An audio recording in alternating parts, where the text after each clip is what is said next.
Thank you for joining us on this discussion on living well after advanced lung cancer. This is November is Lung Cancer Awareness Month, and we've done a series of discussions on this topic. And we'll just talk through those. Today, we are very privileged to have with us Dr. Prashant Parameswaran as well as Dr. Chandrakanth MV. And I will introduce you in just a moment. Patients Engage is an online platform for patients dealing with chronic diseases and for them and their caregivers to share their personal experiences, to learn from each other, as well as to learn from experts and healthcare professionals. We strongly believe that patients and families that are better informed make better choices and feel more empowered in dealing with their chronic diseases. And more importantly, they do realize they're not alone and there are others who've either been in similar situations or can provide support. We've always kept patients and survivors at the center of whatever we do. And over the last few years, we've had multiple series of conversations with patients, with caregivers, addressing different aspects. And you will find those discussions on our YouTube channel, as well as on our Facebook page and on our website. So as I said, we've been doing a series on lung cancer over the last 1 month, and we've covered signs, symptoms, and risks. We've talked of how early diagnosis is important for better outcomes. We've talked of navigating treatment options, and today we are talking of how do you live well with advanced lung cancer, and we will talk what that means. And we are very privileged to have with us Dr. Prashant Parameswaran, Consultant Department Medical Oncology, MVR Cancer Center and Research Institute, Calicut, and Dr. Chandrakanth MV, Medical Oncologist at Narayan Super Specialty Hospital in Kolkata. And I'm Aparna Mittal. I'm founder of Patients Engage, and I'm the moderator for this session. This session is being supported in public interest by Pfizer. It's meant for information and awareness purpose only. It does not substitute medical advice. So please do consult your doctor based on the information you pick up here. And the views expressed in the video are the speaker's independent views. They may not be endorsed by Pfizer and may not be completely endorsed by Patients Engage as well. As always, you can post your questions on Facebook, YouTube, or Zoom, and we will pick it up. And if you have any questions later on when you're watching this, you can reach us through our social media channels or our website, www.patientsengage.com. So thank you, Dr. Chandrakanth and Dr. Prashant, for joining us today. As I've said, we've been doing this series, and today we're really focused on kind of living well with advanced lung cancer, especially because lung cancer is diagnosed at a late stage. So if we look at the, Dr. Chandrakanth, if we talk about, lung cancer, why it tends to get diagnosed at a late stage, can you shed light on that as to why most patients end up being diagnosed at a late stage? Well, Aparna, so thanks for the question, and I would thank for having me on this platform. And I would really appreciate the initiative taken by you, and the way you introduced to the process is impressive, and it's very important. Knowledge is power. So unless and until you know what you're going through, so it's very difficult to understand. So what the mind does not know, the eyes cannot see. So that's a very relevant question. The problem with lung cancer is we diagnose in an advanced stage, and the problem is they're not symptomatic in the early stages, because having a small nodule in the lung or a small lymph node, you don't have symptoms. So because you do not have symptoms in the initial part, you tend to get diagnosed later. And secondly, these respiratory symptoms like cough, breathlessness, change in voice, they can happen in other causes of like infection, tuberculosis. So other cause also mimics similar symptoms. Therefore, thinking of cancer really goes down the ladder, and we think of cancer only when the antibiotics are not working and we are not able to figure out what the reason is. Only then we'll end up with the diagnosis of cancer. So because it is less common than the infections. Right. There are a lot of times, like, around 30-40% patients whom we see in our clinical practice would have received treatment for tuberculosis before. So then they come to us, they complete 2 months, 3 months of treatment for tuberculosis, they do not respond, and then they present to us. So the most important is early stages do not pose more symptoms. A patient may have a 3 centimeter, 4 centimeter lung nodule without having any symptoms. Number one. Number two, the suspicion levels in the level of the community healthcare physician or among the population is not that much. Therefore, they present late to you, or even if they present, we don't pick up early. Uh, and thirdly, we always give empirical anti-tubercular therapy because that is the most common in our country. So because of all these reasons, 80% of patients, will have locally advanced or advanced disease, which are not amenable to curative treatment. So that's the challenge in our community practice. Right. Thank you, Dr. Chandrakanth. Dr. Prashant, if you can quickly talk us about the various treatment options, both for early stage diagnosis, but also with greater focus on advanced lung cancer diagnosis. All right. So for all the people who are hearing this program, I think so lung cancer is divided into 4 stages, stage 1 to stage 4. It's normally by a routine scan called PET-CT scan is the normal scan which we take to know the exact stage. And unfortunately, majority of the patients are still diagnosed in stage 4. If you are diagnosed in stage 1 normally it will be something like you are going to take a scan for something else and you incidentally detect the cancer. That's how the stage 1 comes. So if you're diagnosed in a stage 1 or an early stage 2, you have to undergo something called surgery. After surgery, there may be something called chemotherapy, or sometimes new tablets has come, which is called targeted therapy, depends upon the stage. There are few patients still who are diagnosed with locally advanced disease, that's called the stage 3, where normally it doesn't come in the purview of surgery. So then you have to go to something called radiotherapy, or chemotherapy and radiation is the mainstay of treatment in that group of patients. Right. And the majority of the patient, which Dr. Chandrakanth was also telling, this advanced stage or the stage 4, there the treatment is basically in the form of injections called the chemotherapy, or the tablets called the targeted therapy. And there's a new kid on the block called something called this immunotherapy. So there are a lot of treatment options. There was a time when lung cancer was considered as a so doomful disease that once you diagnose, its best palliative care was the only option. But from that time, we have come a long way ahead. Right now, there's one among the cancers where we are having even 5-year survivals in some group of patients. So I think so lung cancer is treatable, but unfortunately, majority are still on stage 4. Right. Thank you. Thank you, Dr. Prashant. Dr. Chandrakanth, in any of these stages, once treatment is started, do patients ever go into remission, or is it managed as a chronic condition? And is it different based on stages or types of cancers? So very true. So as we discussed, the moment we say about lung cancer, we say what is called as a non-small cell lung cancer. So non-small cell lung cancer it constitutes around 85% of patients.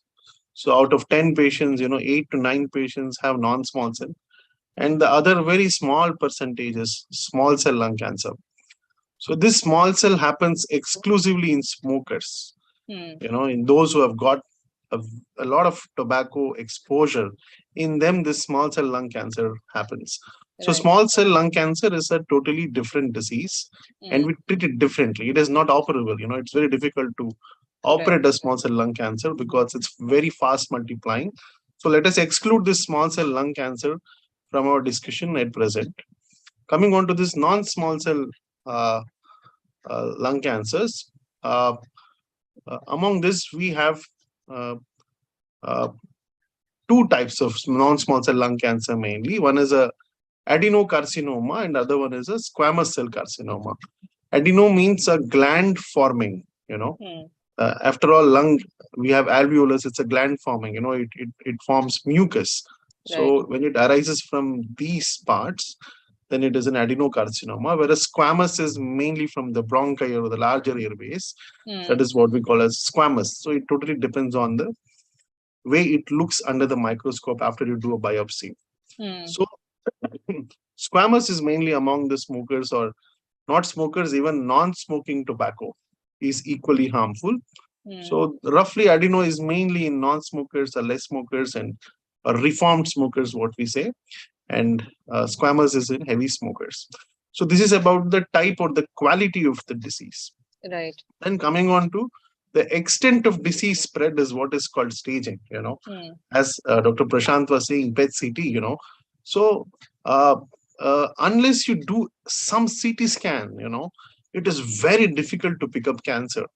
Just a chest X-ray, it's very difficult to say it is cancer and what is the extent of spread. You need to have some sort of a CT, So therefore, even if you look for the screening for lung cancer, we do something called a low-dose CT scan. So nowadays, CT scan is very widely available, and the threshold of doing a CT scan has really come down. Like the physician really orders for a CT when it is not recovering, because CT will give you sort of a two-dimensional image, whereas an X-ray is just a photo which you cannot figure out what is happening inside. So X-ray is sort of a very screening and suboptimal to understand what is happening. So CT scan should be done liberally. This is one. So with this, we understand the stage. What is the extent of spread? Stage 1, I can say stage 1 and 2 is something where it is confined to the lung itself. So we have two lungs, they're required to breathe. And lung is a vital organ in the body. Like it is much more important than heart, because we have got excellent modalities to treat heart. We have stents, we have bypass, but lung is very difficult, because the moment it's disease, breathing becomes an issue. So cancer of lung is really life-threatening, and it is the most common cancers and the most common cancer for dying in the world. So stage 1 and 2 is the cancer that is confined to the lung. Stage 3 is lymph nodes. Lymph nodes are those sort of immunological cells where, for example, we have tonsils, something like that. A lung also is an organ. If anything enters there, we have some filtering mechanisms called lymph nodes. The moment the cancer spreads into the lymph nodes, we call it as stage 3. And stage 4 is either both the lungs are involved or it has spread outside the lung, is stage 4. So the outcomes, what is the success of treatment for lung cancer is dependent on stage. If I am picking up in the first stage or second stage, I will be able to cure nearly 8 out of 10 patients. I can cure. As Dr. Prashant was saying, surgery, radiation, by using this tri-modality therapy, tri-modalities, surgery, radiation, chemo. If I use all these, I can cure nearly 8 out of 10, 80% cure rate. Then if I go to stage 3, then it depends on how many lymph nodes are involved. So in a lung cancer, to understand how much is the spread, just a CT scan is not sufficient. I do a CT, I see some lymph nodes, it is not sufficient. We do something called mediastinal staging. Mediastinum means it is the part of the body between the two lungs. It's called a mediastinum. That is where the lymph nodes are situated. Lymph nodes are nothing but those immunological barrier cells, which are just like tonsils. So if more the number of lymph nodes are involved on mediastinal staging, like we do something called an endobronchial ultrasound, or we do a mediastinoscope. We put a camera inside here and we see how many lymph nodes are involved. So more the number of lymph nodes, bad the disease is.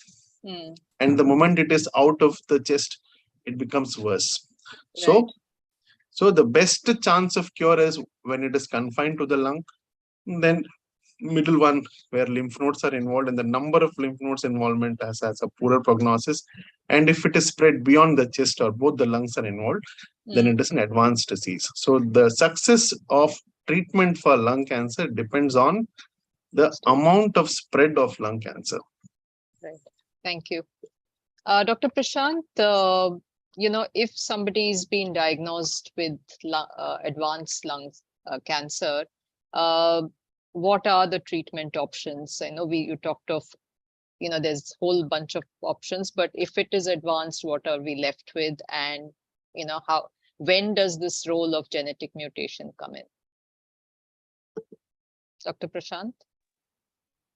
Yeah. So when you're diagnosed with an stage 4 lung cancer, that's the question. So basically, when you have, the main intent of your treatment is to control the disease. Right. So like any other chronic disease, like a diabetes, like a hypertension, you're just controlling the disease with some tablets. So in the same way, the intent of this stage is also to control the disease. For controlling this disease, there's no surgery. There's nothing called radiation or something. You can't do to all the places all these things.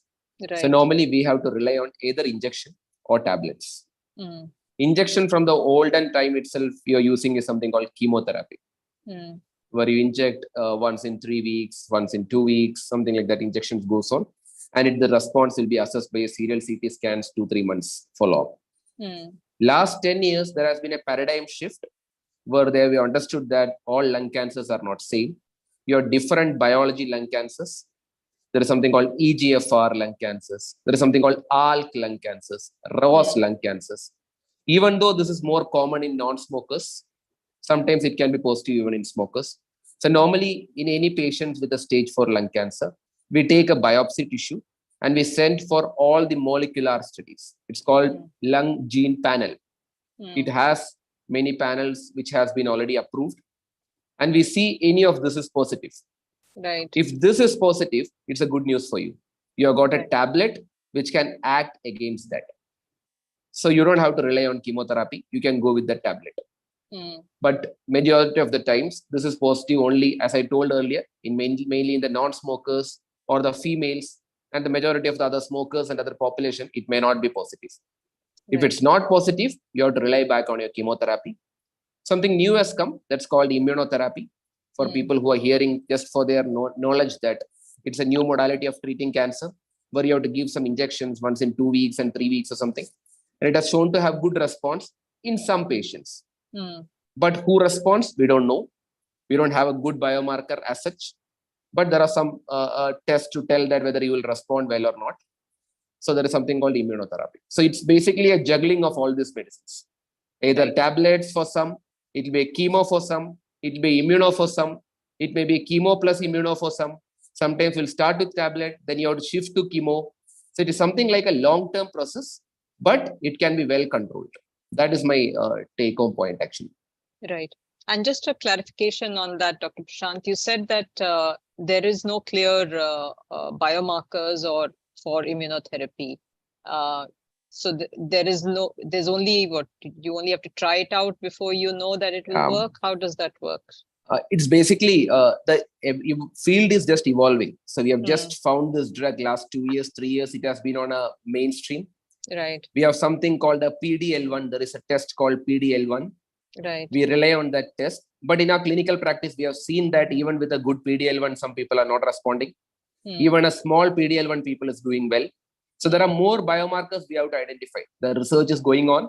I'm sure in coming years, we'll have more better biomarker to tell that who will have a good effect or better effect where you can predict.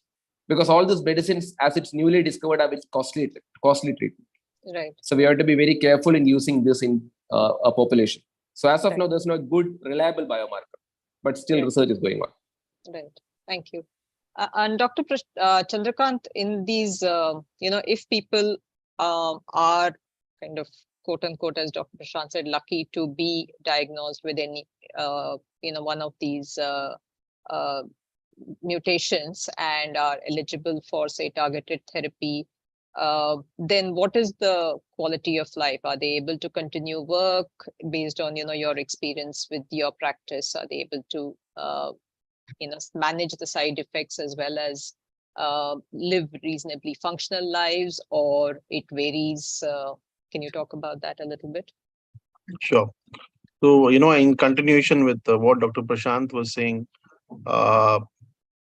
lung cancer, two people with lung cancer, the term is lung cancer, even though it is a similar lung cancer, but they behave differently.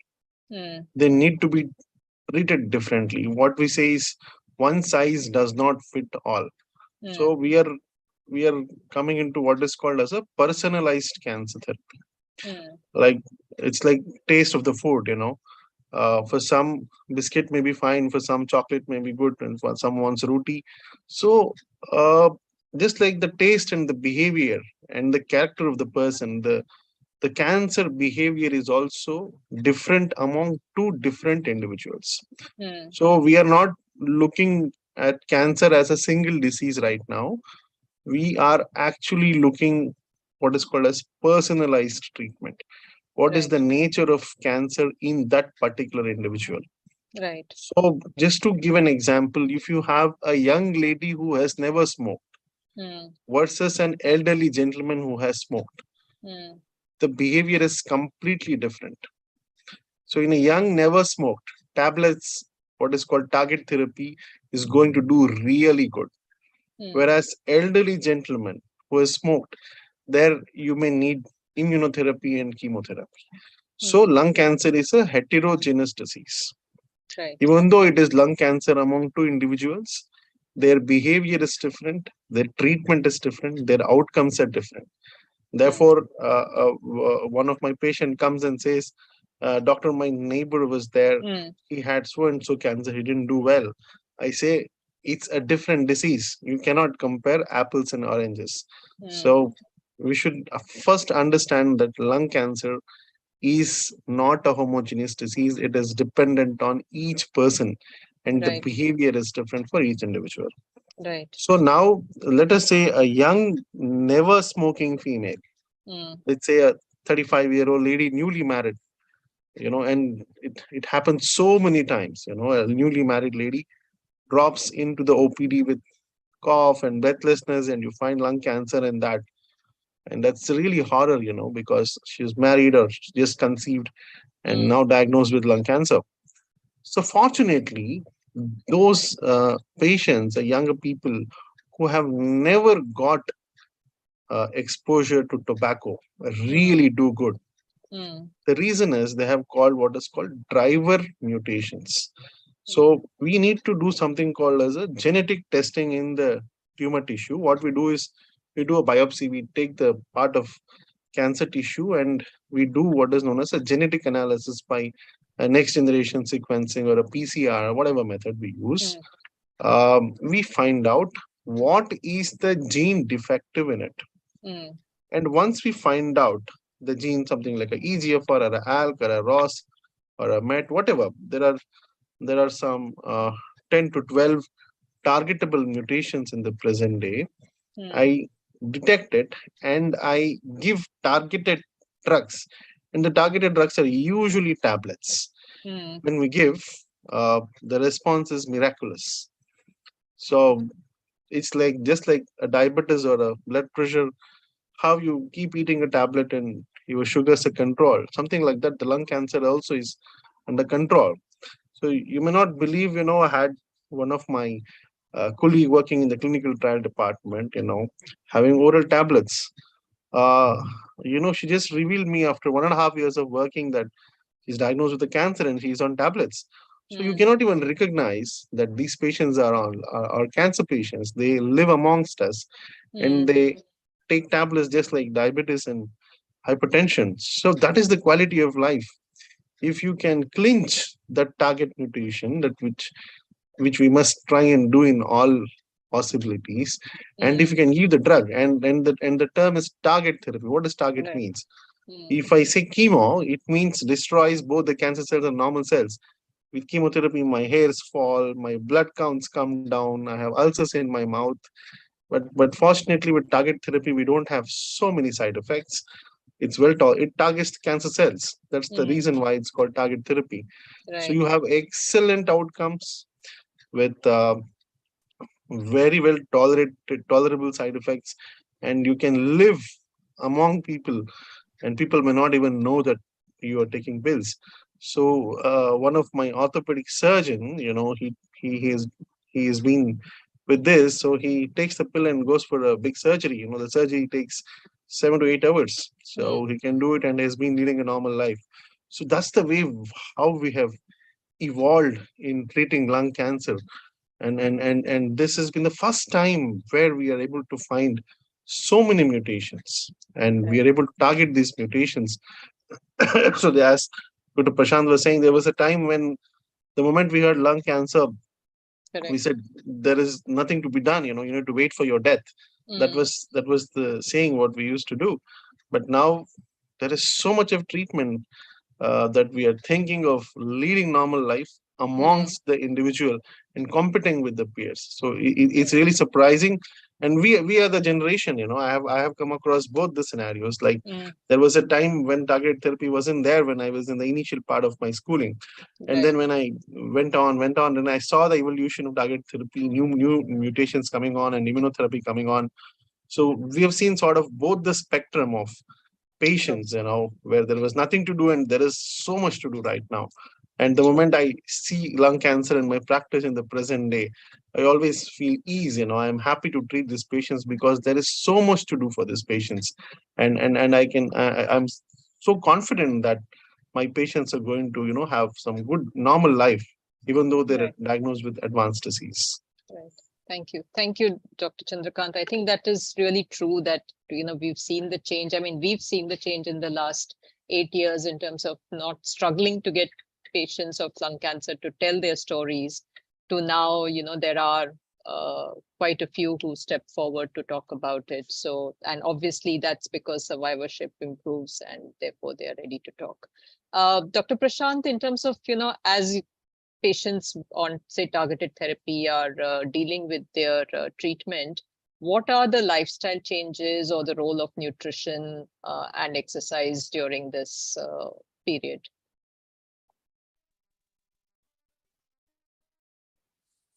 I think so. Nutrition during treatment is a major part in a cancer treatment, whether it's a targeted therapy, chemotherapy, or whatever therapy you need.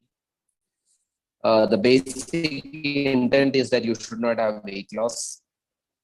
So I think so. Majority of the time, what I have seen is that they don't eat. But I always tell my patient that you have to eat well. So you have to eat more of protein. I specify that you have to eat more of protein. You should not eat just drink juice and sit all over the day. Right. Feel that majority of our problem is that our body mass index or body weight is not that good. That we have egg white, milk, fish, pulses. Focus on diet. Basically.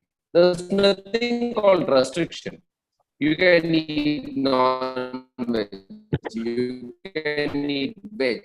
Only thing is that it has to be fresh. There was a time when they used to tell that you should not eat non-veg, and there's nothing like that. Whatever you like, eat. But it has to be fresh. Frequency can be increased. Even the quantity is decreased, but increase the frequency so that you have to maintain this weight. Then exercise is a very important aspect because I feel that there's no contraindication for any exercise or anything. So normally your daily walk, even that physical little bit of exertion is good to keep your body in pace. Even the rare side effects like hypertension, other mental peace. I feel that means not only physical but psychological also. Patient has to be at terms when treating with this type of drugs. Correct. Thank you so much, Dr. Prashant, on that. I think, you made the point that nutrition is important as well as exercise is also important. And I think we do underplay exercise quite a lot culturally when somebody is unwell. So I think it's important that we've highlighted that as well. Dr. Chandrakanth, in terms of psychological and emotional support for patients and their families, what do you see as the big, need areas and what needs to be done in that space, and what can families do themselves and what else do we need from society to help these patients? So very true, so it is not how long the patient lives, it's also how well the patient lives. Me living with a lot of symptoms, with pain, cough, distress, with tension that the cancer will increase in future, living long is not worth it. If I have lung cancer, I need to live happily. So living happily with good comfort in mind is extremely important. Right. So to support this, we have got something called early palliative care. Early palliative care is where if I have two patients, for one patient, I give all cancer-related treatment. I give proper target immuno, whatever I give, and the other patient, I give the standard of care, whatever best treatment, plus compassion, supportive care, addressing his symptoms, Hmm. nutrition. If you can put this early palliative doesn't mean end of life care. Hmm. Palliative care means listening to the patients patiently, listen to his symptoms, ask what he really wants in his life, Right. ask how he feels about his disease. You have to spend little time, So if you have a comparison of outcomes among these patients, for Hmm. both, let us do the best treatment. So those patients in whom you have this human touch with what is called early palliative care Hmm. lives longer than the patient who has no early palliative care. And this is, I'm not just saying for saying purpose. We have this published article in one of the biggest journal like NEJM. Hmm. Early palliative care Correct. really improves quality of life.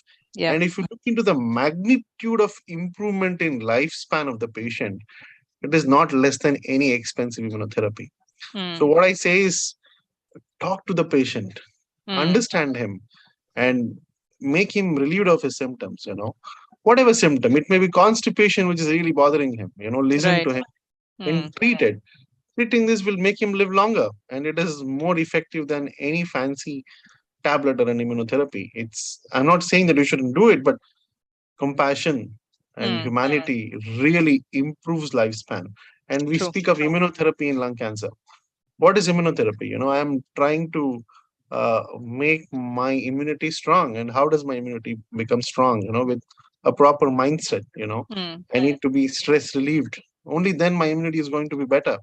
True. So it will improve cancer related outcomes. It improves the feeling of well being in the patient. Hmm. And very importantly, the quality of life of the relatives too. I Right. mean, you may not believe, those relatives who come with the patient are also distressed. Like they Correct. come in the morning, they go in the evening, and they don't know what is going to be the result, what the doctor is going to say. The financial toxicity is there, time is there. They're not able to give the time to work, to earn their livelihood. So, I mean, there are three or four people who are really worried for a single patient. And this Correct. doesn't happen in one day, it goes for years together. Hmm. There's a lot of distress among relatives. We did have a study when I was in my early part of graduation. We did have a study of distress management among patient relatives. Hmm. You don't believe 95% patient relatives are distressed because of Correct. their and the waiting period Hmm. and investigations. And in oncology, you need to have multidiscipline. You need to move from one doctor to another, multiple Correct. disciplines. Really distresses. So we must take care of the patient, and of course, we need to listen to the patient relatives Hmm. also and Hmm. take care of their concerns. So this will really improve the compliance. The patient will come regularly. Just spending a couple of more minutes and asking how you Correct. feel. I think Correct. this will really add value in addition to what best we do with the available anti-cancer management. True. Thank you. I think that's really important, Dr. Chandrakant, that you have to remember that you're treating the person and not just the tumor, right? So, and if you listen to them and to them, often people think that symptoms are just side effects are just small stuff, and the cancer is getting treated, but that person is living with those side effects every day. So and if it's bothering them, or if it is something that can be alleviated, why not, right? So I think that is really an important message to patients and doctors as well. Dr. Prashant, any final words or anything that you would like to add to the audience?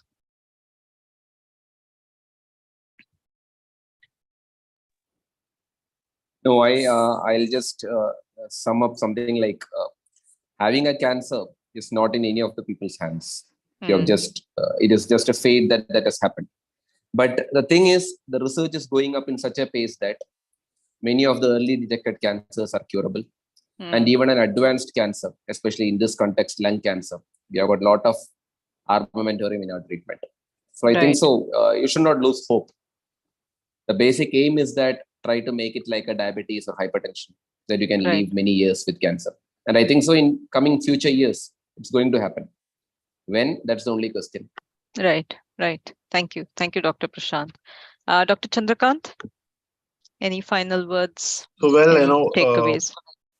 So, before I finish, I would just want to alert my audience, whoever is listening, as to the danger signs of cancer. When you have these symptoms, you must never neglect them. Number one, if you have any cough that is persisting for more than 6 weeks and it is not going away, it's not that it is cancer. You must get alerted and you must go to a doctor and get checked. Number two, if you have blood in your sputum that is persisting for more than 1 to 2 months, again, that's another danger sign. Any unintentional weight loss, you're having weight loss and you're not able to figure out as to why it's happening, again, cancer comes. And most important is hoarseness of voice. My voice got changed and I keep taking steam inhalations and it is not going away, especially with the history of smoking. And if someone is smoker and he has got change in voice, remember this is going to be a very important warning symptom for cancer. So you must be aware of these 4 important warning symptoms, number one. And number two, you must have liberal investigation. If a doctor advises for you, you must get a CT scan done. Otherwise, nobody can pick up cancer in you. And number three, never defer biopsy. Biopsy is the most important test for cancer. If I get feared for biopsy, something like I have to cut something, and otherwise we cannot identify that you have cancer. So never, keep yourself back from doing these tests. And if you have these warning signs, you must come to the doctor and say that I've got them and get them investigated. We wish that you are negative, but unless and until you go, you will not be able to find. So these are my take-home messages. So one quick question on that, doctor, because you brought up the point about fear of biopsy, and I think there are 2 parts to it. One is people have the fear of finding out, but there's also this misconception that biopsy will cause the cancer to spread.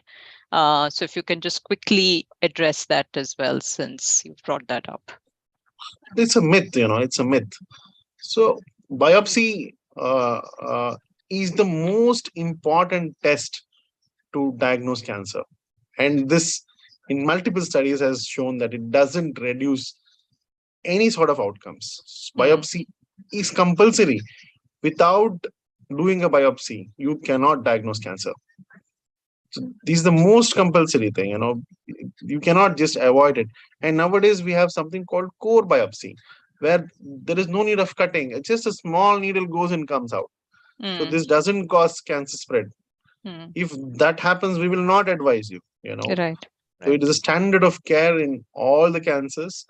You leave some very small subgroup where we will take care of them, like a testicular cancer or an ovarian cancer, which is having a very small. There we avoid biopsy, where we take out the whole tissue out. But in general, biopsy is harmless. We will explain you the pros and cons of biopsy. There are some side effects associated with the procedure, but we should take out this from our mind that biopsies causes spread of cancer. This is a myth. We must come out of this. And without biopsy, nothing happens. We will not be able to understand you have cancer.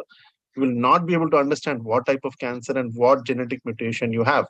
And just adding one last word, nowadays we have something called liquid biopsy.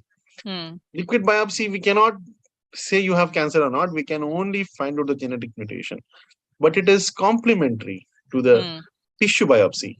It adds to the data, but it is not a substitute to it. So never shy away from getting a biopsy done. If it is required, get it done. We have so many techniques which are safe and proven to be very effective. Right. Thank you, Dr. Chandrakanth. So, thank you, Dr. Prashant and Dr. Chandrakanth, for this very insightful discussion, which is very useful to our patients and their families. And a reminder again to all of them, as Dr. Prashant said, do not lose hope. There are many more options for lung cancer treatment now, and do not shy away from the tests that the doctors recommend for this, because they do determine the options available for treatment. So, don't fear the biopsies. Do not, do not delay them as well, because the delay is, worsens the outcomes. And in terms of, while you're managing, if you are a patient and their family member and you're managing a patient's cancer, do remember that all of the other elements are also important. So, nutrition is important, exercise is important, and do discuss with your doctor on the side effects which need palliative and supportive care. And as Dr. Chandrakanth reminded us, palliative is not end of life now. The term palliative is much more encompassing and more holistic care. So thank you once again, Dr. Chandrakanth and Dr. Prashant, for your time, and thank you to our audience. Thank you.